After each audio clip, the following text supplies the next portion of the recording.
Warning, this video is created for satirical purposes, as well as shining a light on a few things that Dragon Ball can do better. This video should not in any way make you feel butthurt. If you find yourself feeling butthurt at any point of this video or any other video on the internet, immediately get off the internet right now and dial 1-800-NOBODY-CARES. That is 1-800-NOBODY-CARES. Thank you, and enjoy the video. The Prince of All Saiyans is a phrase we Dragon Ball fans know all too well, but unfortunately, I have a feeling it'll soon be forgotten. I'm your host with the cloak, Down to Earth Kami, and this is what happened to Z Vegeta. This is the series I created where I compare and contrast differences between the OG Dragon Ball and Z series versus modern Dragon Ball.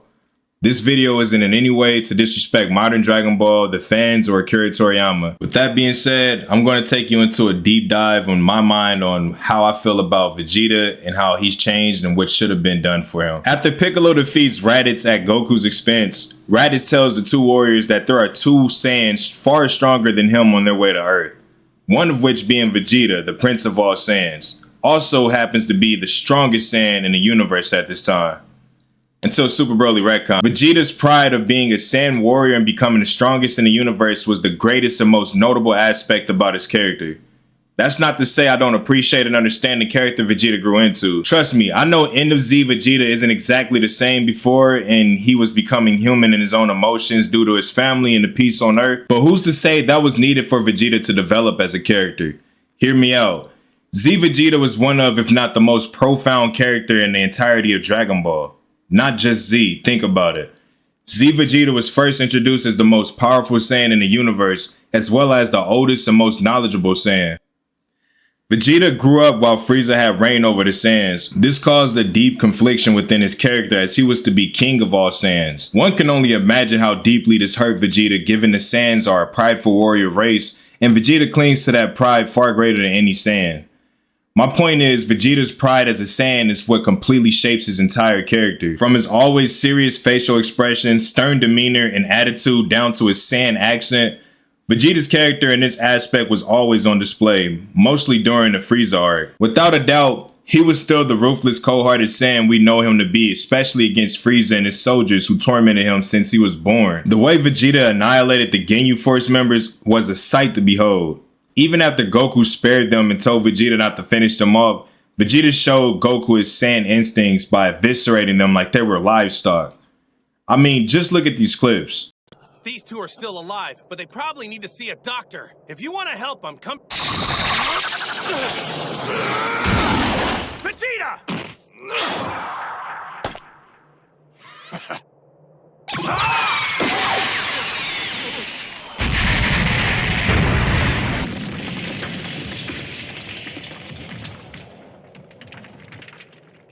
What's wrong with you? The point is, Vegeta was ruthless and lived and died by his pride. Moving further past the Frieza saga, and Vegeta actually allowed Cell to transform just to prove he was stronger than his perfect form, even though he got destroyed. Z Vegeta's pride was unhinged, so much so that even his son Trunks was afraid to show Vegeta that he surpassed him by powering and bulking up his Super Saiyan form.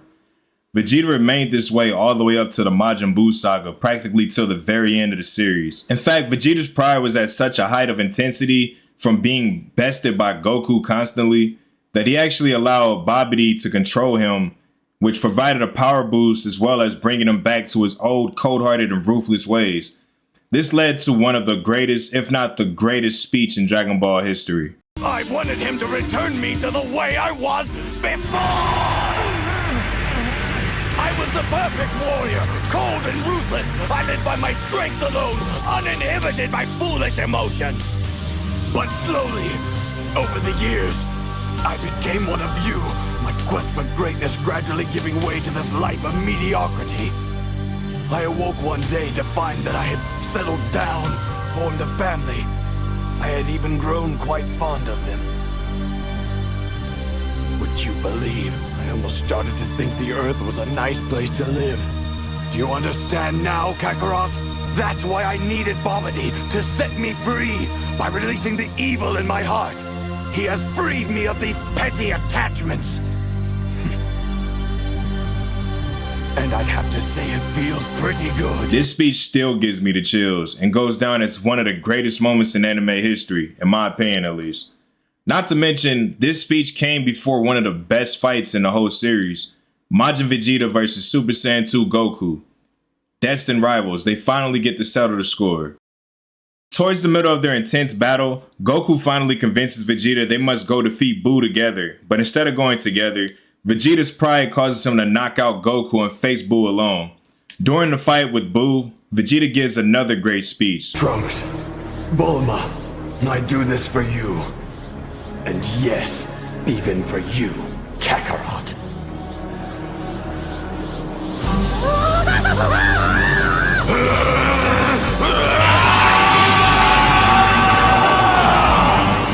This moment was very important for Vegeta's development as a character. This was the first time he fought for his family and his friends other than himself and his pride alone. This moment is very significant and seems to set Vegeta up to be more honorable of a warrior. However, that doesn't excuse Vegeta's actions in Dragon Ball Super when he fought Frieza. Yes, I'm referring to the opportunity he missed to finally settle the score with Frieza.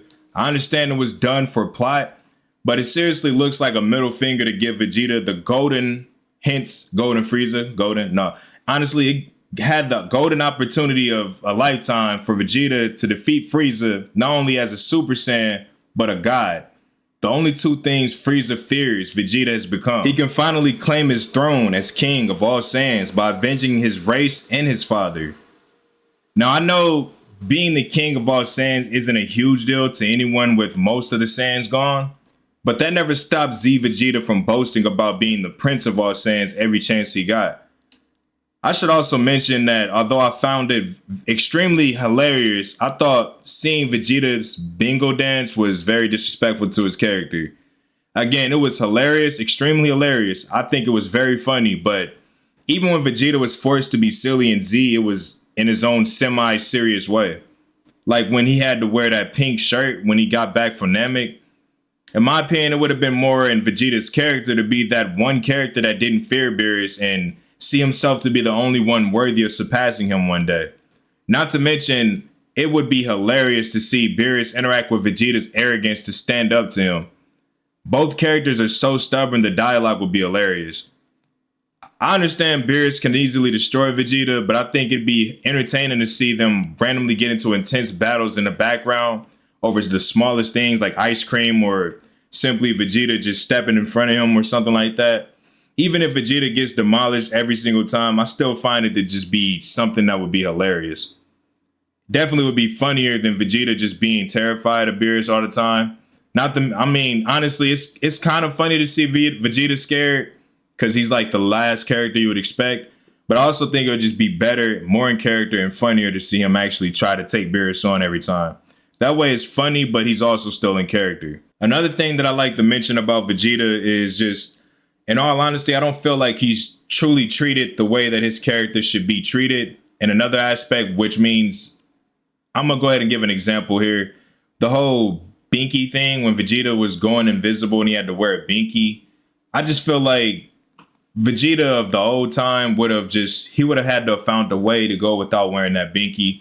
I mean, I know Vegeta's done things that was silly, like the fusion dance. Well, technically he never did that in the actual original show, but he did do the Patari ring. You know, he fused with Goku for the sake of protecting the universe, which was like very against, you know, the type of character that he is. But at the same time, it made perfect sense. Where I'm going with this is, I just kind of feel like the way that they're treating some of the characters in Dragon Ball Super and even Daima now, it's just not it's not up to par to what we as Dragon Ball and Z fans especially grew to expect.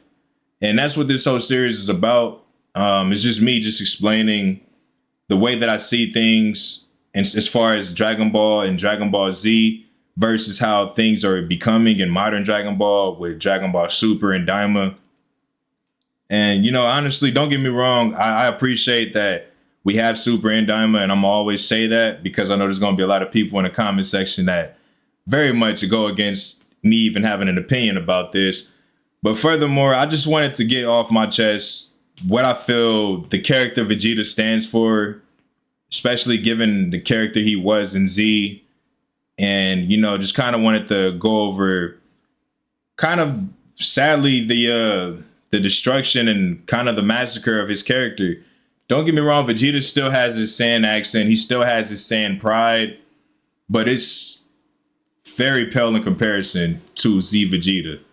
And that's what this video was about. And that was what happened to Z Vegeta. If anybody has any thoughts, please leave it in the comment section. I know I probably could have gone a little bit more in depth with this video, but I just really wanted to get this video out. It's been taking me so long to get a video out, and this was one of the main videos that I've been working on. I am watching Daima, by the way. I want to mention that. I've started watching that again, so I'm on like episode 5, I believe.